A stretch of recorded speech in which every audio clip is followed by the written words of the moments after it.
Namaste all. I hope you are doing well and you all are safe. I welcome you all on the behalf of Himalayan Yoga Association. My name is 𝐂𝐞𝐫𝐿 and I am your Ashtanga teacher. We are going to be discussing about some terms in Ashtanga, some basic terms, some alignment of the postures. I hope you enjoy this course and you find it fruitful. Namaste. Namaste everybody. Welcome back to my Ashtanga session. So let's start with this session, the chanting of Om and the opening mantra. So join your palms together, close your eyes, inhale deeply.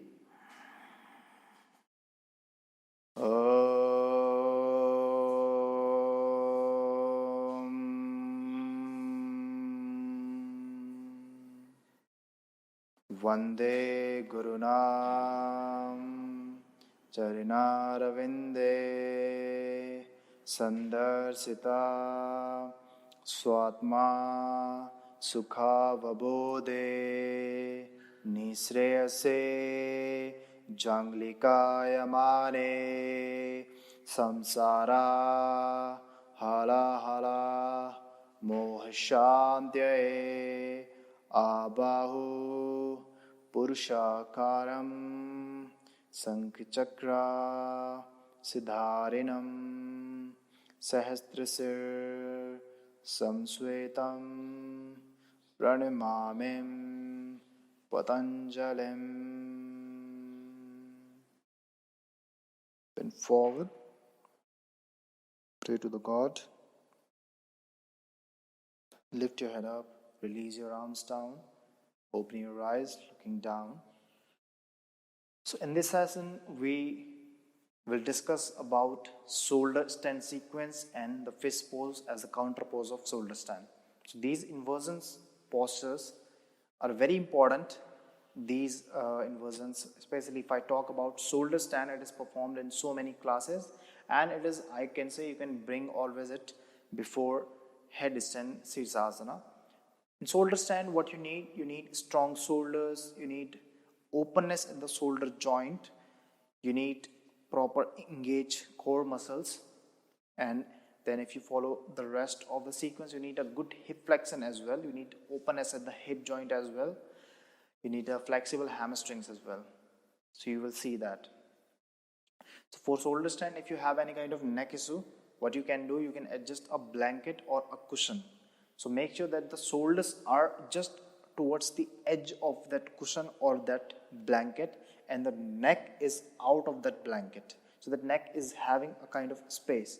Now it depends how much stiff your shoulders are.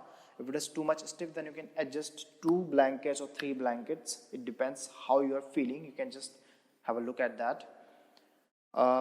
So it is very important to keep your neck relaxed and use your shoulder. That is why it is shoulder stand, not neck stand. So jokes apart, the rest of the sequence will be followed by shoulder stand, like after the shoulder stand, and then after that we perform fist pose, and there is one more variation of fist pose. So there is a debate that those women who have menstruation, they should not perform inversions, but this is a kind of debate. Some say that it is okay and some say that it is not okay, they should not perform. But it is said that how you are feeling, it is very important. If you are not feeling well to do that, then avoid that. There is one another posture also to be performed if you are feeling awkward, if you are not feeling okay. But it totally depends on how you are feeling, right? So let's start from here.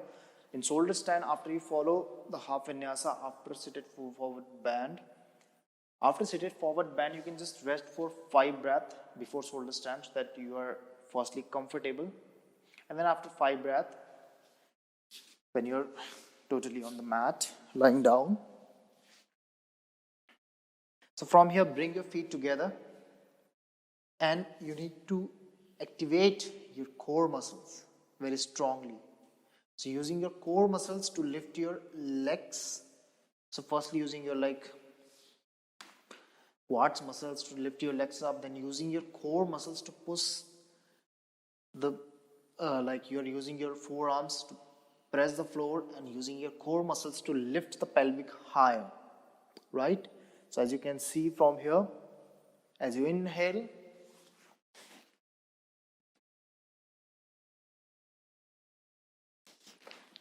so here, press the elbow or forearm down and use your core muscles, lift the pelvic and legs higher. So make sure that your legs, hips and shoulders are in one line. But if they are not in one line, it's okay. Like you don't have to be, very much concerned about that. It is important to not shift the pressure towards your neck or your lower back. Otherwise, you can keep your the entire line a little bit different. Like it should not be in, it should be in one line. The entire, shoulders, your hips, and your legs, your feet. But if you're not feeling well here, then you can just bend from your pelvic, and then you can your hips are shifting back towards your elbows. It's okay. Now, if you're struggling here, like getting into shoulder stand, then you can just take a support of the wall. You can go towards the wall, press the wall down, and slowly climb the wall with your feet, and then you can come up. Now here, when you're up, so make sure that your toes are pointed, your front of the thigh muscles are active, your core muscle is active, your drishti is at your tip of the nose, your chest is nicely open, your elbows are almost shoulder distance apart, but if it is more than shoulder width apart, it is okay, because some people, they don't have a nice range of motion at the shoulder joint, right? So it's okay if it is slightly more than shoulder distance apart. Main thing is engagement of the core, engagement of the front thigh. From here, spend like 15 to 18 breath in shoulder stand again. So 15 to 20 breath is common to spend in inversion, otherwise you will not gain the benefits of any inversions, even in headstand also, 𝐲𝐨𝐠𝐚. So after shoulder stand, after spending 10 to 16 breath, drop your legs down for Halasana, plow pose, so that your toes are dropping back behind your head, toes are pointed, thighs lifted up, legs straight, hips and shoulders are in one line, no roundness in the spine. So tilt your pelvic back, set your hips back in order to bring the whole one line, your hips, your shoulders in one line. That's the case. If your toes are not reaching down, you can just adjust a block, or you can also go towards the wall. You can drop your legs on the wall so that you're not rounding your spine, right? So you can have a look here again, and you're going to interlace your fingers. So that will always keep your shoulder open, chest open. That will help you to keep your spine straight. So from here,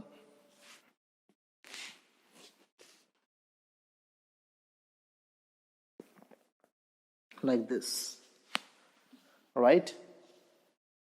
Now after this we perform, so in all of the postures, the drishti would be at our tip of the nose. In the next posture, which is Karna Pirasana, what you're going to do, as you exhale, drop your knees down towards your ears and press your ears with your inner thighs. Top of the feet are on the ground. Here you can keep your spine a little bit round, which is okay because it is a deep hip flexion here. But you need to do that with a nice and strong engagement at the core muscles. And be there again for, you can spend Halasana for 7 to 8 breath. Again, the Karna Pirasana, 7 to 8 breath, or 7 to 8 to 9 breath, you can stay there. After that, so how it's this Karna Pirasana is, from here, shoulder stand, dropping your knees down, and you can hug your thighs like this.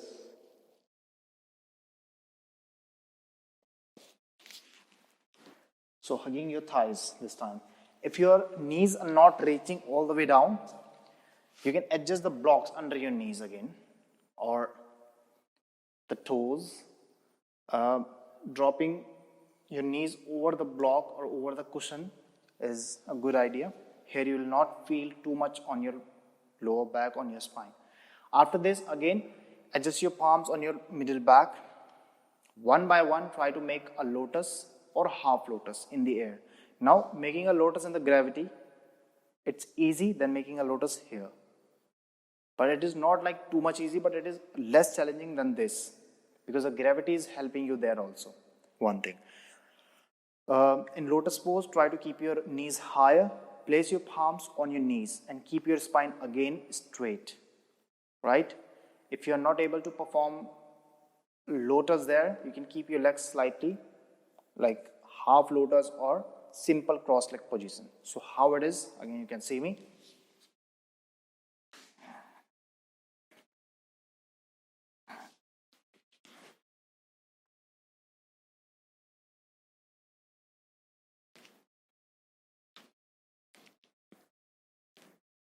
Like this. Right. Now after this we have Pindasana, which is embryo pose also. So for that you can drop your knees down from upward lotus, Urdhva Padmasana, crossing position. Dropping your knees down towards your head. Here also your spine will round a very little bit because you don't have that much deep hip flexion. That is okay. But make sure that your your core muscles are strongly active. And do not drop the knee all the way down towards your forehead if it is getting rounded too much. You can keep a little bit up. Make sure that your spine is not bearing a lot of weight, a lot of pressure. Spend again 5 to 7 breaths there. If you're not feeling well in any posture, just back up a little and spend less breath there. Like you can spend more breath, but make sure that you're not feeling too much pressure, too much stress at your joints. After that, what you're going to do, place your palms on your back again and slowly drop your back down on the mat. Drop your knees down. Now this time we are going to perform the counter pose, fist pose, Matsyasana. For fist pose, what you are going to do, press the forearm or elbow down, lift the chest up and adjust your top of the head down on the mat. Grab your toes. If you're not able to grab your toes, place your palms down. Be here. Look at your third eye point or tip of the nose. Keep your core active. Chest nicely open. Press your knees down. Spend 8 to 9 breaths here. Now after fist pose, there is a challenging version of the fist pose which is coming. So for that, what you are going to do, from here, open your legs, lift your legs higher, join your palms together, keep your arms parallel to your legs and stay there. After spending 8 to 9 breaths here, as you exhale, release your elbow down first, release your leg down, and very gently release your head down. And after that, you can follow the Chakra Vinyasa, flip back thing. Now in Chakra Vinyasa, if you have strong shoulders, if you have any kind of injury, as I said, then avoid that. You can just turn to one side and then you can come up, follow the half Vinyasa. In fist pose, if you are struggling to open your chest, you can adjust a block underneath your shoulder blades. Block or rubber block or maybe a cushion. So something soft which is not giving you any kind of discomfort. So here like this. Now this thing will help you. Right? So in that way you can perform fist pose and the variation of fist pose. So this was about the shoulder stand and all the things. See, if you're not comfortable in shoulder stand, the most common mistake is people tend to shift their weight towards the cervical neck, which is putting a lot of stress on their neck point, which is again not good alignment and which can make you feel so much pain. So for that, blanket adjustment is very good. Okay, so that's it from my side about shoulder stand sequence and the fist pose. So I hope you have learned it. I hope it is useful, fruitful for you. bring your palms together, close your eyes. Again, let's close the session by the chanting of Om and the closing mantra. Inhale.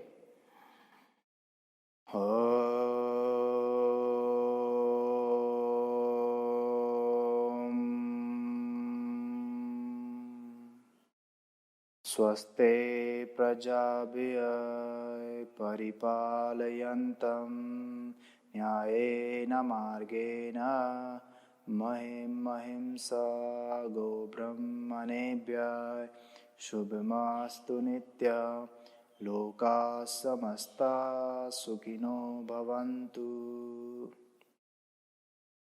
Drop your forehead down. Give thanks to the God. Give thanks to yourself. Lift your head up, release your both arms down. Open your eyes by looking down. So see you next time, next session. Until then, enjoy and namaste.